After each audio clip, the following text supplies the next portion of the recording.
welcome back to Chatter, where we discuss things that matter. And today's topic is the American Dream. Oh. All right. So, hey, y'all tried to outdo me last time, so I got some notes. Okay, so I learned something. The American Dream okay, well, let me start with this. What's your definition? Just real quick, what do you think of the American Dream when you think of it? Natasha, I'll start with you. Okay. So my American dream is... No, not yours. What do you think? Okay, my bad. So the American dream is rich, famous, and popular. Okay. Mine is like... No, not yours. I mean, no, my idea Uh-huh. of what an American dream is. Not for me, right? But it's like the husband, wife, 2.5 kids, and a fence, in a nice house. Okay, so that was my what I had in my head. The first thing that came to my mind, the image was a white picket fence. Okay. Yeah, that's the first thing that came to my mind. So this is the definition of the American Dream. So I learned something. Give me a second. Oh, let me put my rings on. I can't see. All right. Okay. So it is the ideal by which equality of opportunity is available to any American, allowing the highest aspiration and goals to be achieved. That's one definition. The other one was the set of ideals in which freedom includes the opportunity for prosperity and success, as well as an upward social mobility for the family and children, achieved through hard work in a society with few barriers. Okay, well. Okay. Yeah.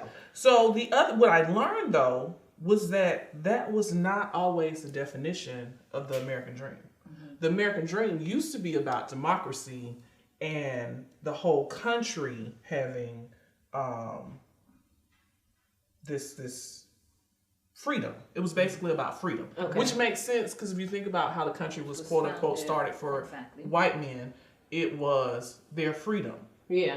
Okay. Mm-hmm. And away from England and all that other stuff. So that makes sense. And that capitalism actually was against the whole concept of capitalism and wealth and being super rich was against what the American Dream was back then, because they felt like being super wealthy would it meant stuff was not spread out evenly. Okay. So it seems like the original American Dream was really what we should be striving for, but somehow in the midst of the Great Depression, right after the Great Depression or something, it changed. Okay. Some other interesting data. So it was more towards capitalism after the people Great were Depression. But prior to, it was more about freedom and equity. Yes. Oh, okay. Yes. So before Great Depression. I think that's a big word that I want to say. I think it's always consistently been about opportunity. Now, whether that opportunity is there for real or it's a mirage is something different. Yes. Yeah. So the last little bit of data I want to share with y'all is when you look at people, Pew Research did this research in 2018 and asked people, had you already achieved the American Dream? 41% of whites felt like they had, 17% of blacks felt like they had, and 32% of Hispanics felt like they had. How many percentage have Hispanics? 32. And how many are blacks? 17. Okay. On the way to achieving it, 42 white, 62% black, and 51% Hispanic. Okay. It's out of their reach. It was 15% white, 19% black, 17%. So what was interesting about that research to me, because it went further into educational levels and that kind of stuff. First of all, out of their reach people, the percentages were very similar. Yes, that's what I noticed. But they also, what was different was most of the people in that percentage were not educated. Okay. They weren't educated. Okay. So I thought that was pretty interesting. I also thought it was interesting that black folks, we feel like we almost there. So let me take a pause here. When you say not educated, do you mean didn't graduate from high school, or do you mean not have a second level outside of high school education? Because that's a huge difference too. You're right. That a lot of times we automatically think that educated means college, but sometimes people don't make it. High school or less. High school or so less. It's so they were the ones who felt as though they haven't achieved it. It was out of their reach. That was the highest percentage. Oh, okay. It was out of their reach. That makes sense. Education being a factor. And I think too, when the founding fathers were founding it, they didn't have the same idea of what it should be. you know, when writing the Declaration of Independence and all that, because you have life, liberty, and the pursuit of happiness. But in Thomas Jefferson's mind, pursuit of happiness meant wealth and land ownership. So even there, it was some conflicts, you know, so you could imagine how that conversation went. And then just even thinking about who they were included in this freedom and all this kind of stuff. We weren't were, people. that's right. Yeah. Oh my gosh, that's a whole word We weren't because we were considered a definitely person, not right? included And in we that were double ideal. not considered because women weren't included. Yeah, Women. Exactly. Yeah, So- so American Dream. So Yeah. so they didn't write the American Dream for us to even obtain. No. It wasn't even in their mind that we would be Eventually as not successful yes. as we are. And Yes. some people in their minds, they have achieved it. Yes. Imagine that shock to them, you know, to those people who feel as though we weren't going to achieve it. Then it's unattainable for a segment of the population. So that felt good that some people felt that they have achieved the American dream. Some African Americans. That's I mean, I feel like, you know, that's a good thing. Yeah. If you go to bed Okay. at night and feel as, you know, I've done this, I've accomplished this, because that's what life is about. Yeah, and perception is Accomplishment. reality. Perception is Yeah. reality. Okay, so what I wanted to discuss and dig into, we all had a totally different definition of what the American Dream was based on how it's evolved. Based on that, if somebody gave a survey to y'all, what would you say? Would you fall in that whole I've achieved the American Dream? Because now we can think about our definitions of the American Dream. Did you achieve it, or do you think you're almost there? I would say parts, because one of my dreams was to obtain my master's degree. I didn't want to stop at my bachelor's. I wanted to get my master's degree, and that was a part of what I thought American Dream was. That was my dream. The So I education said side of it. parts, and I do have what I consider a career. Now, as far as wealth, acquisition and things of that nature, that's not there yet. To a certain degree, my mother has passed down some stuff to us, so we're not what we consider poor, because my mother did have land. When she passed away, she passed down land and houses to us. So I guess in a sense, I have achieved some things, but I'm still. So you're almost there. Oh, I wouldn't say almost there. So why wouldn't you be almost there then? Just by that definition, why? Because I don't own it. Like I still have to share. I still have to share those things Okay. with my sister and my brother. So if I had the houses, then I would say, okay, I'm cool. But the mere fact that my name is not on the deed yet, then I don't feel like that's a part of the American dream. Because my dream includes having my own house, having houses to pass down to my child. Okay. So I don't feel like I have achieved the American dream yet. But it's there. I mean, I can see it. Okay. All right. I don't feel like it's I unattainable. guess this is another question. Do you even want the American dream? I want my dream. And that's, Okay, that's all right. what I was going to say. But I want you to because I was thinking you were in the back of my head somewhere. I want you to just stay on the topic, not what your dream is yet, because we're going to get to that. I want to know how close you are to the American that you dream. read to us. Just, not what we read, because we realized that ain't even what we see in our heads. Okay, so then what's going to be freedom our, and so then equity. what's going to be our What thing? you is thought it was what I before thought. I read it.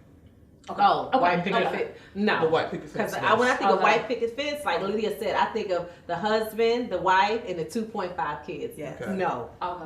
Okay. No. And literally, when you think back at with our generation in school, literally that was taught in our classes. Yes. Economics, American history, was it Yes. not? So that is stuck in our head. So when I said it, you said like it was like, oh, and that's why I said, oh, there goes that white picket fence again, because we're literally taught that. So for me, I feel like I did all that I can do to reach this dream that has been fed to me. But there are some parts that there's a ceiling there that I cannot break through because I don't have the power to do that, right? So I've reached the highest education I can possibly get in my field, but still I have barriers, and there are people who are still where I think I should be. And what the Blocking it. American dream is, it's being blocked because of all the barriers, because I'm not part of that population that creates what the American dream is and the unspoken rules, how to get here, the connections to get here. So I lack that still. So no, I think I haven't reached it, but I also think it's out of my control to even reach it. All I could do is work as hard as I can, because it's like hard work and you're going to get here and there. And really? It's still boom. And you still Really? barriers. Yeah. You know, think about some of your families that work in 2 and 3 jobs. Don't tell who me they're work not much working harder than hard. us. Yeah. So that's my whole thing. Yeah. Thank you. Okay, so I guess I'm gonna have to modify what I thought, because I said rich and famous is what I think the American dream is, and I don't even want rich and famous. Okay, so that's gonna be hard. So I'm gonna go off of what they said, because that's the common thought process, that you want to be married, have your own land, and have your kids be successful. So in those terms, I would say that Okay, back to the ebbs and flow of life. There was a time when I had my own property, and now I don't have my own property. So that's kind of hard to say. I don't know. So in terms of where I am, I guess I would say I'm reaching. I'm not there yet. I'm not there yet. I'm not there yet because I don't have my property for my kids at this moment in time. So I guess I would say I'm striving to where I want to be to get there. I think I can get there. I don't feel any barriers. No, I mean not anyone's that I don't feel like I can control because I feel like once I have my little house, that's all I want. I'm just sit on my little couch. Mm-hmm. Sit on my little couch. And that's it. Like I'm real laid back. Like I don't, Yeah. But even now with that used to be easy. Like in 2020, I would say the home ownership has skyrocketed. Mm-hmm. Like 2.6 million more people in 2020 got homes. Mm-hmm. But for us, for Black people, in 2010, we had more home ownership percentage-wise than we do in 2020, even though this was the highest increase. So even that is something that is still harder to obtain. I know in 2001 when I bought my first house, it was much easier than when I bought it later on. Yeah. So that's even an issue for people of color. And and like you said, I guess eventually we're going to go back. Do we even want it? Because at some point, that was the next discussion. Yeah. Like, do you want the typical American dream? I can say I want some parts. I want some parts of it. Some parts. I want some land parts. and that kind of stuff. Yeah, but I think I deserve some parts. My grandfather came here from Jamaica to work. Mm-hmm. Literally, companies were going to Jamaica to get people to do work sugar in South Florida and Cuba and places like that. My grandpa's blood, sweat, and tears went into this country. Yeah. So did I deserve whatever they say that dream is. I think I deserve it. My family has put the blood in this land, like literally put blood in this land. But my thing is real quick with that is I want my dream. So my dream might not be what everybody else's dream is. Mm-hmm. Just so long as I have the opportunity to get my dream, then I'm okay. And I agree with what you said. Like you said, as we've looked back on it, becomes harder to get a home. Sometimes it's hard, sometimes it's easy. We are, and that is a huge barrier that we always see that African Americans have a hard time attaining it. So I definitely want it, but I don't want all of what they say that I'm supposed to have to be successful. Yeah, that's what I mean with saying I do want the dream, but what I want in the dream, I want my definition of the dream. And like you said, my definition of the dream is definitely the land, legacy, to pass down things. I want people to know I'm here. I'm really thinking of terms like I don't want my grandchildren to have to suffer. I know if I were to do some things and I get myself together as I'm growing in my career and growing in other things, that I'm just going to be able to leave them monies and leave them, wealth and wisdom, so they won't have to go through some of the things that I have to go through. So that's where I am as far as the American dream. Yes, I want it, but I want what I consider to be happiness. Because like you said, some things are just probably going to be unattainable at this time. And I feel like I can do a lot of things, but I feel like some things, this probably won't happen, but I can go in this one. And I want to say this when you said this, I'm sorry. So what do you all feel that is unattainable? Like you said, you feel like there's some things. What are some things? Career-wise. I was thinking about how we got to be super qualified and still maybe sometimes. I mean, you think about just in education, some of the people who get the principal. I have been told you were the top candidate. You weren't a good fit. What does that mean? Please explain what that means. I've seen it over and over again. But do you feel like, and I guess maybe that is bad on one hand, because if you're here and you want to have it, I shouldn't have to go over here and get it if I'm qualified. So I see what you're saying, and then I guess I was okay, so you can't have it here. I'm gonna go over here. I guess I talk about the opportunity. Oh, okay, you don't want me. That's fine. I'll see you later. Yeah. But I also realize that that's always not feasible. Yes, but also when we get in a situation where we can help others, we have a responsibility to open those doors too. And I think that's something, when we look at the American dream and pass it on legacy, it's not just our kids, but it's also our reach and what else we can do for people that look like us. Yeah, because I understand what you're saying about, because the only reason why I went back to school to get my master's degree was because when I was working at Department of Family and Children's Services, and they passed around, I never forget it, this salary cap. And they were saying, when you work here, this is how much money you're going to get, this is how much money you're going to earn. And when I saw that after working there 20 years, that this was wow. all you could do. I said, like you said, I had to go a different route because that was unattainable there. Yes. So I knew that I could not live the life that I wanted to live if I had to stay there. So I said, well, let me get my secondary education. And when I went and got my secondary education, I was able to open up those doors. So now I'm making what I consider a decent salary. But so it is unattainable for some people because the career choice that they pick or whatever skills they have, it won't allow them to reach that. Because we talk about disposable income and we're talking about streams of income. So now I have to do more. So now I have a business on the side. I'm doing this, I'm doing that just to get what I need to do. Some people can just walk in one little simple job. Yeah. That's true. And get. It's easier than what you do. Yeah. So I got a whole bunch of stuff running through my head right now. I was just thinking about the book Outliers. And have y'all read that? No. Okay, that's gonna be a book club or something. What's it called? Outliers. Malcolm Gladwell. Oh, I hope I said his name right. Anyway, he talks about the whole having a foot up and how there's no luck per se. Like stuff was lined up. You'll have to read the book. It was really good. You would enjoy it a lot. I was just thinking about the whole what I actually wanted, because when I chose this topic, I was thinking about us graduating from high school and what I thought life was going to be. Yeah. And I do a lot with that whole thinking about what life is going to be. Yeah. And like you said, a home ownership. I thought I was going to graduate, go straight to my master's, and Yeah. I think when I first graduated, I wanted to be an occupational therapist that traveled on cruise ships or something. I don't know. It was something. And so, life took a route, a different one. And when I look back at what I wanted now at 40 plus, I don't think that would have served me well. Like that life wouldn't have served me well. But what we were taught in school, the picket fence, y'all know I move every other day. I'm constantly wanting to move. I want my own land. I want my own house, but I also like to travel and move and live different places. So, And I wasn't prepared to pivot. I thought I was going to go to college. When I go to college, I just thought everything was going to be handed to me. Yeah. It took me a long time to did your your part. Right. That's what they told you to do. Yes.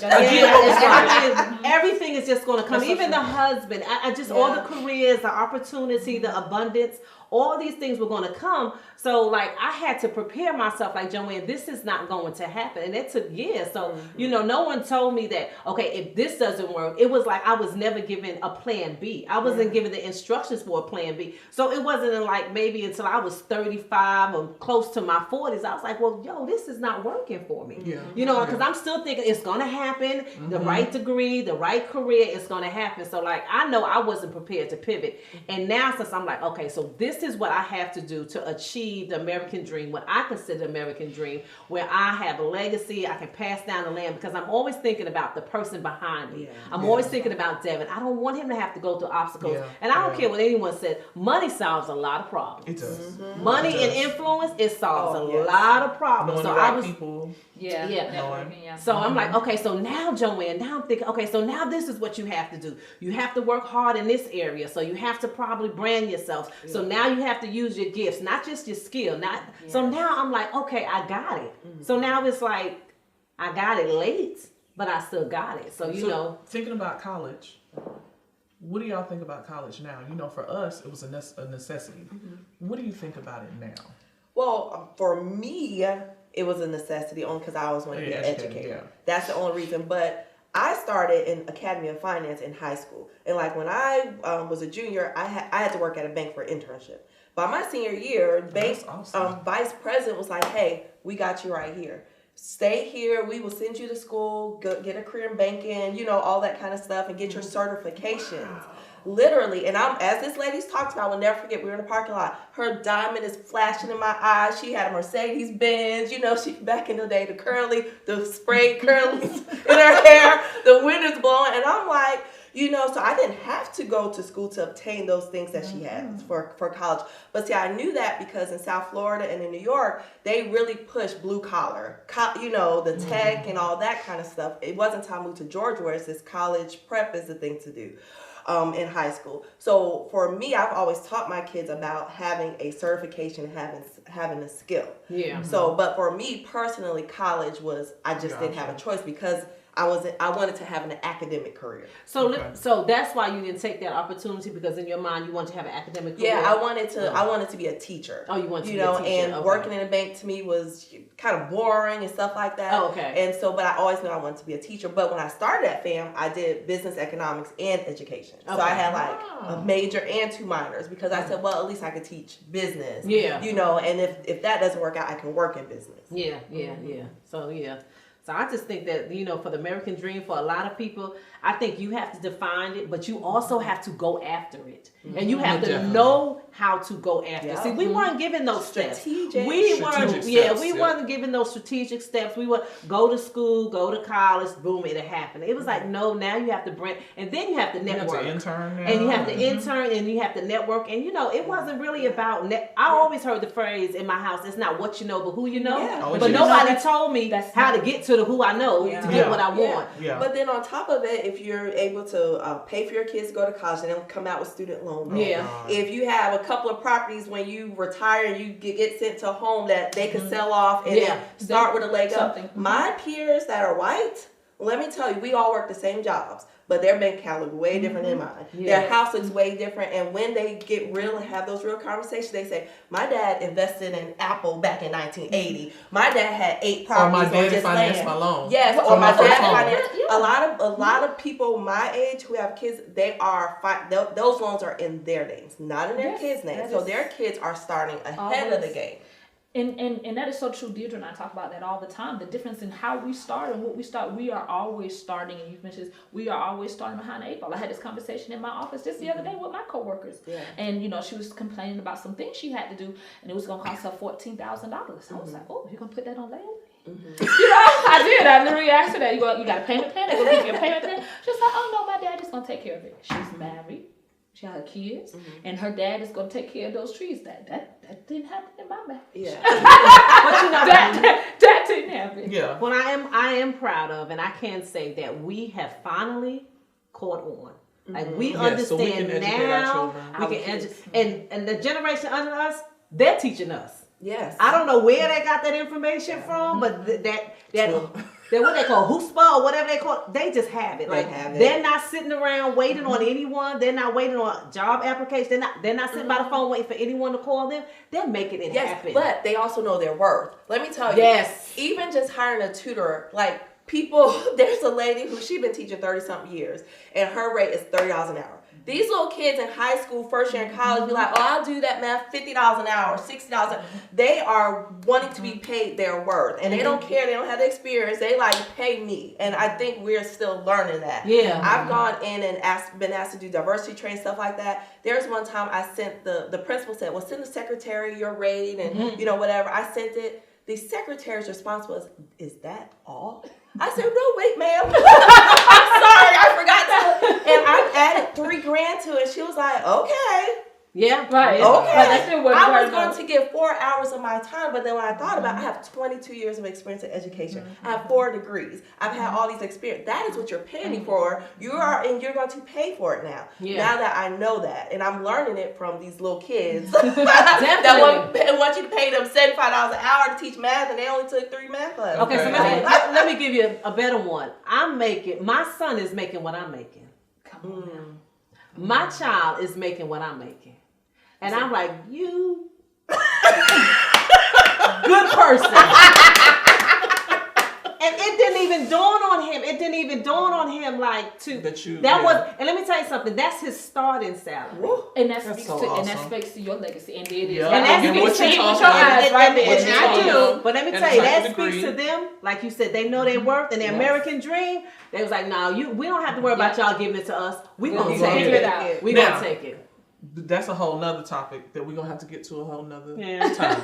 So, closing out, thank you for joining us again. Hey, join us on social media and tell us what your definition of the American dream was, okay? Yeah. All right. So, see you next time. Bye. Bye.